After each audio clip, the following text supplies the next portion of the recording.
অনাস্থা প্রস্তাব জমা দেওয়ার পরও নির্ধারিত সময় সভা না ডাকায় এবার তলবি সভার মাধ্যমে ধুলিয়ান পৌরসভার চেয়ারম্যান ইনজামুল ইসলামকে অপসারণের বৈঠক ডাকলেন বিক্ষুব্ধ কাউন্সিলররা। বৃহস্পতিবার ধুলিয়ান পৌরসভায় এসে লিখিতভাবে তলবি সভার মাধ্যমে প্রস্তাব জমা দেন কাউন্সিলররা। আগামী 1 সেপ্টেম্বর হবে চেয়ারম্যান অপসারণের বিষয়ে বৈঠক, যা নিয়ে ইতিমধ্যেই রাজনৈতিক জল্পনা তুঙ্গে। মানসিক স্বাস্থ্যের জন্য সবার আগে যে নামটি মনে ভেসে ওঠে, সুস্থ মনের ঠিকানা মনোবীক্ষণ। যোগাযোগ নাম্বার 7477799513। কয়েকদিন আগেই তৃণমূল কংগ্রেস পরিচালিত ধুলিয়ান পৌরসভা চেয়ারম্যান ইনজামুল ইসলামের বিরুদ্ধে অনাস্থা প্রস্তাব জমা দিয়েছিলেন 13 জন বিক্ষুব্ধ কাউন্সিলর। অনাস্থা প্রস্তাবের পরেও চেয়ারম্যানের পক্ষ থেকে বৈঠক ডাকার বিষয়ে কোনো কার্যকর পদক্ষেপ নেওয়া হয়নি বলে অভিযোগ। যদিও অনাস্থা জমার কয়েকদিনের মধ্যেই তৃণমূল ছেড়ে কংগ্রেসে যোগদান করেন চেয়ারম্যান ও ভাইস চেয়ারম্যান।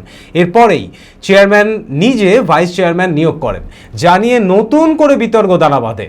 তাই অনাস্থা প্রস্তাব জমা দেওয়ার পরও নির্ধারিত সময়ে সভা না ডাকায় এবার তলবি সভার মাধ্যমে ধুলিয়ান পৌরসভার চেয়ারম্যান ইনজামুল ইসলামকে অপসারণের বৈঠক ডাকলেন বিক্ষুব্ধ কাউন্সিলররা।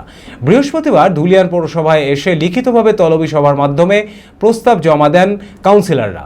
উপস্থিত ছিলেন পারভেজ আলম, সুমিত সাহা, কৃষ্ণ মণ্ডল ও আনোয়ার সাদাত। আগামী 1 সেপ্টেম্বর হবে চেয়ারম্যান অপসারণের বিষয়ে বৈঠক, যা নিয়ে ইতিমধ্যেই রাজনৈতিক জল্পনা তুঙ্গে।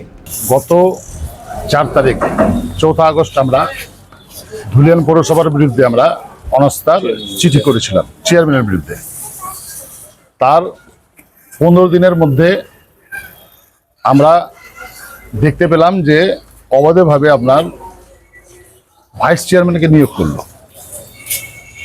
তার কারণ এখানে চেয়ারম্যান একটা জিনিসই চাইছে যে আপনারা সবাই জানেন যে 9 মাস থেকে কিন্তু আমাদের ধুলিয়ান পৌরসভাতে কোনো ভাইস চেয়ারম্যান ছিল না। উনি চাইছেন যে যেমন তেন প্রকারে একনায়কতন্ত্রভাবে পৌরসভাটাকে পরিচালনা করে। এই জন্য আমরা আজকে অনাস্থার জন্য আমরা চিঠি টোটালি চেয়ারম্যানের বিরুদ্ধে অনাস্থা। তার কারণ এর আগে তো দিয়েছেন চিঠি দিয়েছিলাম, কিন্তু আপনারা সবাই জানেন যে আমাদের ধুলিয়ান 15 দিনের মধ্যে মিটিং ডাকার কথা ছিল, কিন্তু মিটিং ডাকেননি। তারপরে একনায়কতন্ত্রভাবে আপনার ভাইস চেয়ারম্যান নিয়োগ করা। উনি চাইছেন যে যেন তেন প্রকারে 7 দিনের মধ্যে মিটিং ডাকার কথা, কিন্তু উনি মিটিং ডাকেন ভাইস চেয়ারম্যান কিন্তু মিটিং ডাকেননি। তাই আমরা 3 জন কাউন্সিলর আজকে চিঠি করলাম যে ওই দিন অনুযায়ী 1 তারিখের মধ্যে অনাস্থা। ধারাবাহিক সাফল্যের পর এই বছর নিট পরীক্ষায় অভাবনীয় সাফল্য জেড একাডেমি। 2026-এর নিট পরীক্ষায় সফল হয়েছে 16 জন ছাত্রছাত্রী।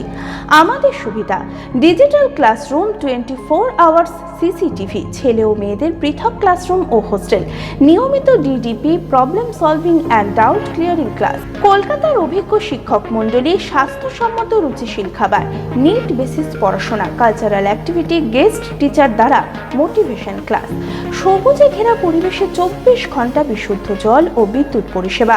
2027-এর নিট ও জেইই পরীক্ষায় সফল হতে আজই আসুন জেড একাডেমিতে।